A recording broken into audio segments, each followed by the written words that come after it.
मौनी अमावस्या क्यों मनाई जाती है? क्या है इसका रहस्य? आज मैं आपको एक कहानी के माध्यम से बताने जा रही हूँ, जो सदियों पुरानी है, जो हमारी आस्था की नींव में बसी है, जो हर साल माघ महीने में हमें याद दिलाती है कि मौन की शक्ति कितनी अपरंपार होती है।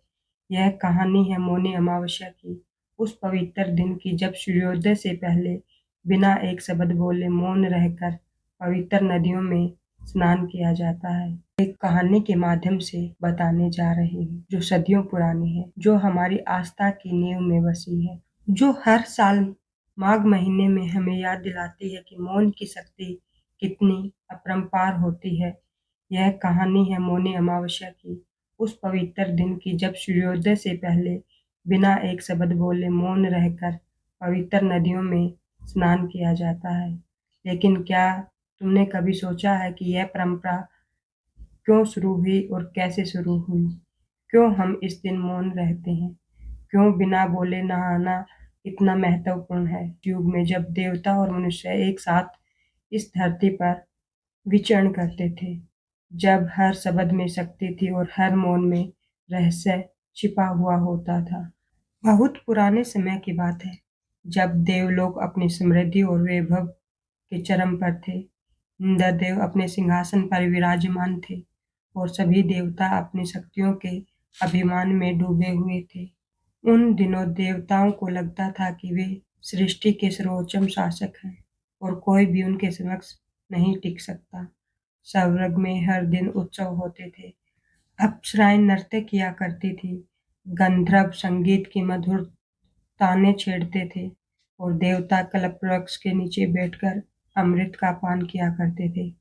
लेकिन इस सब के बीच देवताओं के मन में धीरे-धीरे अहंकार का बीज पैदा होने लगा।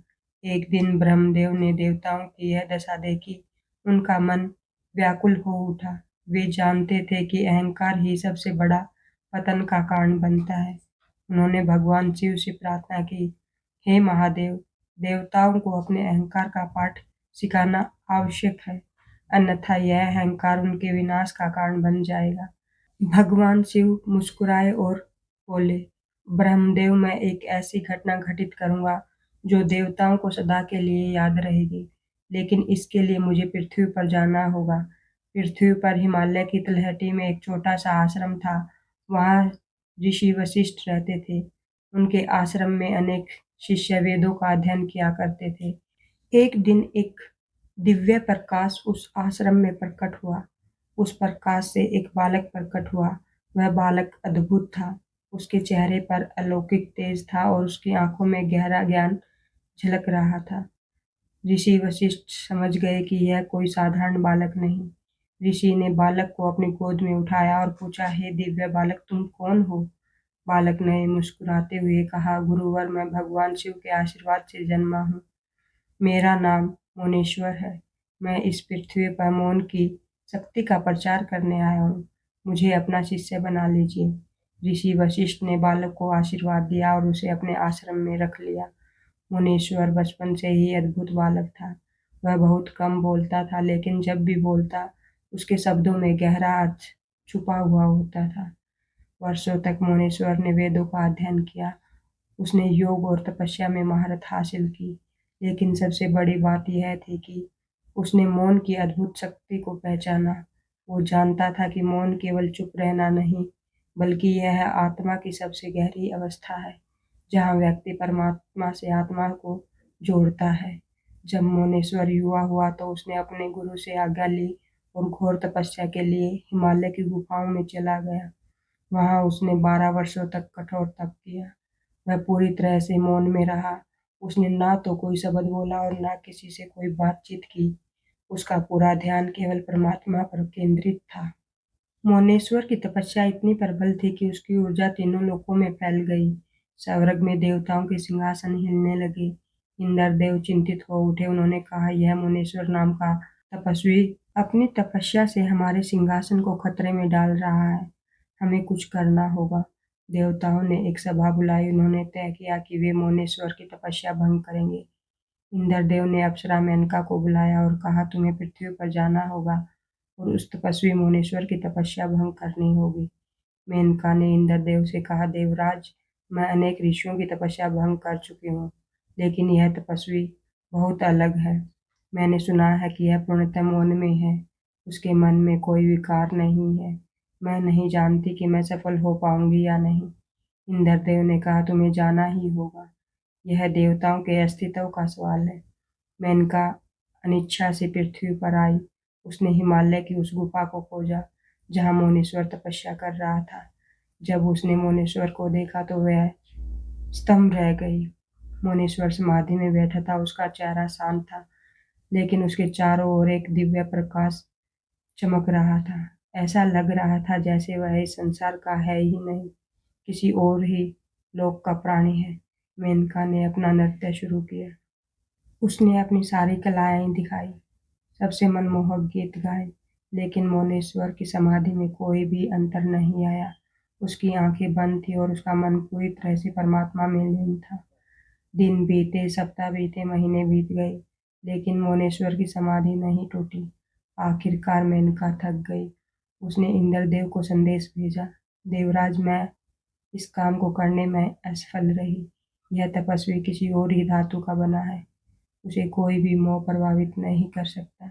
इंद्रदेव क्रोधित हो गए। उन्होंने कामदेव को बुलाया और कहा, तुम्हें जाना होगा, अपने पुष्प बाणों से मोनेश्वर की तपस्या भंग करनी होगी। कामदेव भी पृथ्वी पर आए। उन्होंने अपने 5 पुष्प बाणों को साधा और मोनेश्वर की ओर छोड़ा। लेकिन एक अद्भुत घटना घटी। जैसे ही बाण मोनेश्वर के पास पहुंचे, वे जलकर राख हो गए। मोनेश्वर की तपस्या की अग्नि इतनी प्रचंड थी कि किसी भी प्रकार का विकार उसके पास आते ही नष्ट हो जाता। कामदेव भी हार कर वापस चले गए। देवताओं में हड़कंप मच गया। उन्हें समझ नहीं आ रहा था कि अब क्या करें। तभी ब्रह्मदेव ने कहा, देवताओं, तुमने अपने अहंकार में एक महान तपस्वी को प्रताड़ित करने का प्रयास किया है। यह मोनेश्वर कोई साधारण तपस्वी नहीं है, वो भगवान शिव का आशीर्वाद प्राप्त व्यक्ति है। तुम्हें उसके पास जाकर क्षमा याचना मांगनी होगी। लेकिन देवताओं का अहंकार इतना बड़ा था कि वे इसके लिए तैयार नहीं थे। उन्होंने कहा, हम देवता हैं, हम किसी मनुष्य से क्षमा नहीं मांग सकते। यह सुनकर भगवान शिव स्वयं प्रकट हुए। उसका तीसरा नेत्र खुल गया। उनका रूप अत्यंत भयंकर था। उन्होंने गरजते हुए कहा, अहंकारी देवताओं, तुमने एक महान तपस्वी को प्रताड़ित करने का प्रयास किया। तुम्हें लगता है कि तुम सर्वशक्तिमान हो। आज मैं तुम्हें सबक सिखाऊंगा। देवता भयभीत हो गए। उन्होंने भगवान शिव से क्षमा मांगी और कहा, हे महादेव, हमसे भूल हो गई, कृपया हमें क्षमा करें। भगवान शिव ने कहा, क्षमा तो मैं कर दूंगा, लेकिन तुम्हें अपने अहंकार का फल भुगतना होगा। तुम सभी को पृथ्वी पर जाना होगा और मौनेश्वर से क्षमा मांगनी होगी। और हाँ, तुम्हें पूर्णतः मौन रहकर उनकी सेवा करनी होगी। तुम एक शब्द भी नहीं बोलोगे। देवताओं के पास कोई विकल्प नहीं था। वे सभी पृथ्वी पर उतरे और मौनेश्वर की गुफा की ओर चल पड़े। इंद्रदेव, अग्निदेव, वरुणदेव, वायुदेव सभी वहां पहुंचे। जब मुनीश्वर ने अपनी समाधि तोड़ी तो उसने देखा कि देवता उसके सामने नतमस्तक खड़े हैं। वो समझ गया कि यह भगवान शिव की लीला है। मुनीश्वर ने मौन में ही देवताओं को आशीर्वाद दिया। देवताओं ने भी मौन रहकर उनकी सेवा की। इंद्रदेव ने गुफा की सफाई की, अग्निदेव ने भोजन बनाया, वरुणदेव ने जल लाया और वायुदेव ने गुफा को शीतल किया। यह सिलसिला एक माह तक चलता रहा। इस पूरे समय में किसी भी देवता ने एक शब्द नहीं बोला। उन्होंने मौन की शक्ति को महसूस किया। उन्हें एहसास हुआ कि मौन में कितनी गहराई है, कितनी शांति और कितना ज्ञान है। जब 1 महीना पूरा हुआ तो मुनीश्वर ने पहली बार अपना मुंह खोला। उनकी वाणी में अद्भुत शक्ति थी। उन्होंने कहा, देवताओं, तुमने मौन की शक्ति को पहचाना है। अहंकार मनुष्य का सबसे बड़ा दुश्मन है। जब व्यक्ति अहंकार में डूब जाता है तो वह अपनी वास्तविकता भी भूल जाता है। मौन वह अवस्था है जहाँ अहंकार समाप्त हो जाता है और व्यक्ति अपने सच्चे स्वरूप को पहचानना शुरू कर देता है। देवताओं ने मुनीश्वर के चरणों में सिर झुकाया और क्षमा याचना की। उन्होंने कहा, हे महान तपस्वी, हमसे भूल हो गई, हमने अपने अहंकार में अंधे हो गए। आपने हमें जीवन का सबसे बड़ा पाठ सिखाया है। जब देवता वापस स्वर्गलोक जाने लगे तो भगवान पुनः प्रकट हुए। उन्होंने कहा, देवताओं, तुमने मौन का पाठ सीखा, लेकिन तुम्हारे इस अहंकार को सदा के लिए याद रखने के लिए एक चिन्ह होना चाहिए। भगवान शिव ने चंद्रदेव को बुलाया और कहा, चंद्रदेव, तुम आकाश में सबसे सुंदर और प्रकाशमान हो, लेकिन तुम भी अहंकार से ग्रस्त। आज से हर माह की अमावस्या को तुम पूर्णतः अदृश्य हो जाओगे। यह तुम्हारा अहंकार का प्रायश्चित होगा। होगा, और जिस अमावस्या को तुम अदृश्य होंगे उस दिन मनुष्य मौन रहकर अपने अहंकार को नष्ट करेंगे। इस दिन को मौनी अमावस्या कहा जाएगा। चंद्रदेव ने भगवान शिव से प्रार्थना की, हे महादेव, यह बहुत कठोर दंड है। भगवान शिव ने कहा, यह दंड नहीं, एक याद दिलाने का माध्यम है।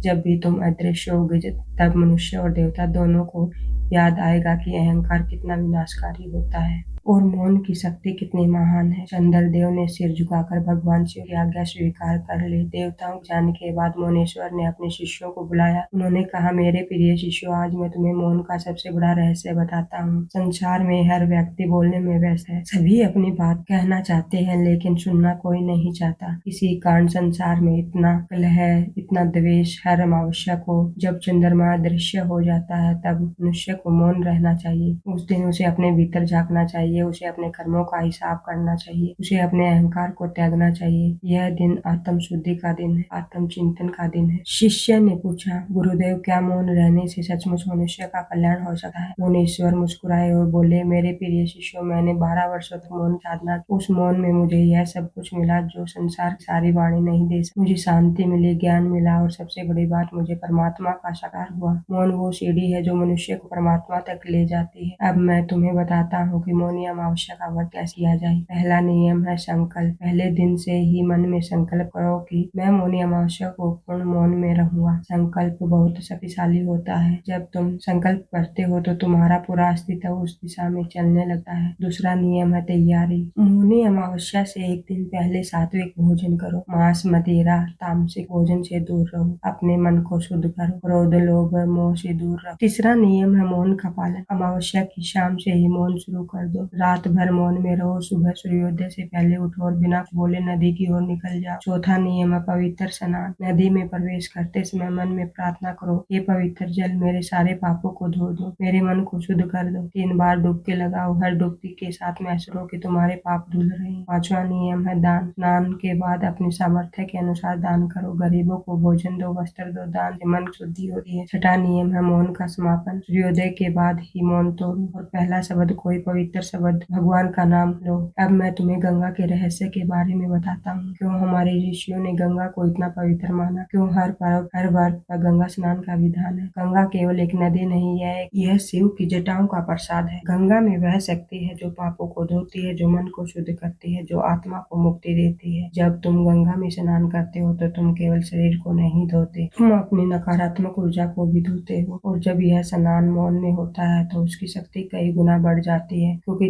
तब तुम्हारा पूरा ध्यान उस पवित्र क्रम पर होता है। तुम्हारे मन में कोई और विचार नहीं होता, बस एक ही भावना होती है, शुद्धि की, मुक्ति की। मौनी अमावस्या का एक और विशेष महत्व है। इस दिन पितरों का तर्पण किया जाता है। अमावस्या पितरों का दिन है। इस दिन हमारे पूर्वज हमारे पास आते हैं। जब हम मौन में रहकर पवित्र जल में स्नान करते हैं और पितरों का तर्पण करते हैं तो हमारे पितरों को भी शांति मिलती है, उन्हें भी मुक्ति का मार्ग मिलता है। कहते हैं कि जो व्यक्ति मौनी अमावस्या पर पूर्ण श्रद्धा से पितरों का तर्पण करता है उसके पितर 7 पीढ़ियों तक मुक्त हो जाते। यह कितनी बड़ी बात है कि एक दिन के मौन से, एक दिन की साधना से 7 पीढ़ियों की मुक्ति। कुछ संतों के अनुभव मौनी अमावस्या से जुड़े हैं। संत कबीर ने कहा था, मौन गरही तब जानिए जब तन से तन मिले, शब्द बिना संवाद है, मौन बिना नहीं। श्री यानी मौन की महिमा तब समझ आती है जब आत्मा से आत्मा का मिलन होता है। बिना शब्द के भी संवाद हो सकता है, लेकिन बिना मौन के कोई शरीर नहीं। रामकृष्ण परमहंस कहते थे, जितना कम बोलोगे उतनी ज्यादा शक्ति संचित होगी। मौन बहुत बड़ी तपस्या है। वे खुद घंटों मौन में रहते थे। रमन महर्षि तो पूरे पूरे दिन मौन में रहते थे। उनका कहना था कि मौन सबसे शक्तिशाली उपदेश है। गुरु मौन में ही सबसे ज्यादा सीखता है। मीराबाई ने कहा था, मौन रहो मेरो मन माधो, शब्द ना कोई बोलूं, प्रेम में डूबूं साधो। मीरा को मौन में ही कृष्ण के दर्शन हुए थे। उन्होंने जाना था कि प्रेम में शब्द की जरूरत नहीं होती। ये सभी महान संत मौन के महत्व को जानते थे। उन सब ने मौनी अमावस्या को विशेष महत्व दिया। मौनी अमावस्या का स्त्रियों के लिए विशेष महत्व है। कहते हैं कि जो स्त्री मौनी अमावस्या का व्रत करती है उसके परिवार में सुख शांति आती है। इसलिए कहा जाता है कि अगर घर की स्त्री मौनी अमावस्या का व्रत करे तो पूरे घर में सकारात्मक ऊर्जा का संचार होता है। मौनी अमावस्या का यह रहस्य सदियों से चला आ रहा है, युगों तक चलता रहेगा। हर अमावस्या को जब चंद्रमा दिखाई नहीं देता तो वह हमें याद दिलाता है कि हमें भी अपने अहंकार को